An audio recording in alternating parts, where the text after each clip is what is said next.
প্রতিটি বাক্যের শেষে এবং গুরুত্বপূর্ণ শব্দগুচ্ছের পর প্রাকৃতিক বিরতি থাকবে, বিশেষ করে প্রার্থনার অংশে শ্বাস নেওয়ার এবং শ্রোতাকে বিষয়টি আত্মস্থ করার সুযোগ দেওয়ার জন্য একটু দীর্ঘ বিরতি থাকবে। আপনার কি মনে হচ্ছে জীবন আপনাকে বারবার হতাশ করছে? প্রতিটি মোড়ে শুধু অন্ধকার আর অনিশ্চয়তা? আপনার প্রয়োজনগুলো কি পাহাড়ের মতো বিশাল এবং অলঙ্ঘনীয় দেখাচ্ছে, যা আপনাকে শ্বাসরুদ্ধকর এক বোঝাই চেপে রেখেছে? আর্থিক কষ্ট, একাকিত্ব, অসুস্থতা, সম্পর্কে টানাপড়েন, এই সমস্ত কিছু কি আপনাকে যেন এক গভীর অতল গহ্বরে ঠেলে দিয়েছে? আমি আপনাকে একটি কথা বলতে চাই, একটি সত্য যা আপনার হৃদয়কে ছুঁয়ে যাবে। আপনি একা নন।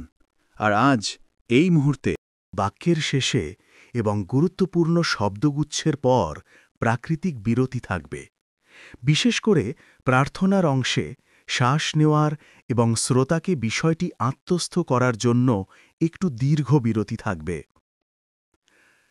আমি আপনাকে অনুরোধ করছি, আপনার হৃদয়ের প্রতিটি কোণ খুলে দিয়ে এই প্রার্থনাটি শেষ পর্যন্ত শুনুন, কারণ আমি দৃঢ়ভাবে বিশ্বাস করি এবং আপনিও দেখবেন আপনার জীবন এই মুহূর্ত থেকে সম্পূর্ণরূপে বদলে যেতে চলেছে। প্রিয় ভাই ও বোনেরা, আমাদের এই ছোট্ট জীবনে এমন কঠিন সময় আসে যখন আমরা নিজেদের অত্যন্ত অসহায়, শক্তিহীন এবং দিশেহারা অনুভব করি। মনে হয় যেন আমাদের কোনো পথ নেই, কোনো আশা নেই, কোনো অবলম্বন নেই। যখন চারপাশের দেয়ালগুলো আমাদের উপর ধসে পড়তে চায়, তখন কার কাছে যাব, কে আমাদের হাত ধরবে, এই প্রশ্নগুলো আমাদের মনে ঘুরপাক খায়। কিন্তু বাইবেল ঈশ্বরের জীবন। প্রভু, তুমি আমাদের জীবনের প্রতিটি অভাবের কথা জানো, প্রতিটি লুকানো কষ্টের কথা জানো, প্রতিটি না বলা যন্ত্রণার কথা তুমি অবগত। তুমি জানো আমাদের গভীরতম ভয়গুলো কি, আমাদের নীরব অশ্রুগুলো কেন ঝরে। আমরা তোমার কাছে স্বীকার করছি, হে পিতা, যে আমরা প্রায়শই নিজেদের সীমিত শক্তি ও সামর্থ্যের ওপর নির্ভর করি, নিজেদের প্রজ্ঞা ও বুদ্ধির ওপর ভরসা রাখি।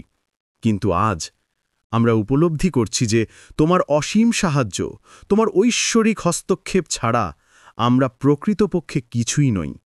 আমাদের প্রতিটি প্রচেষ্টা তোমার আশীর্বাদ ছাড়া অসম্পূর্ণ, আমাদের প্রতিটি আশা তোমার অনুমতি ছাড়া শূন্য। হে ঈশ্বর, তোমার পবিত্র বাক্য ঘোষণা করে, আমি সদাপ্রভু তোমার আরোগ্যকারী।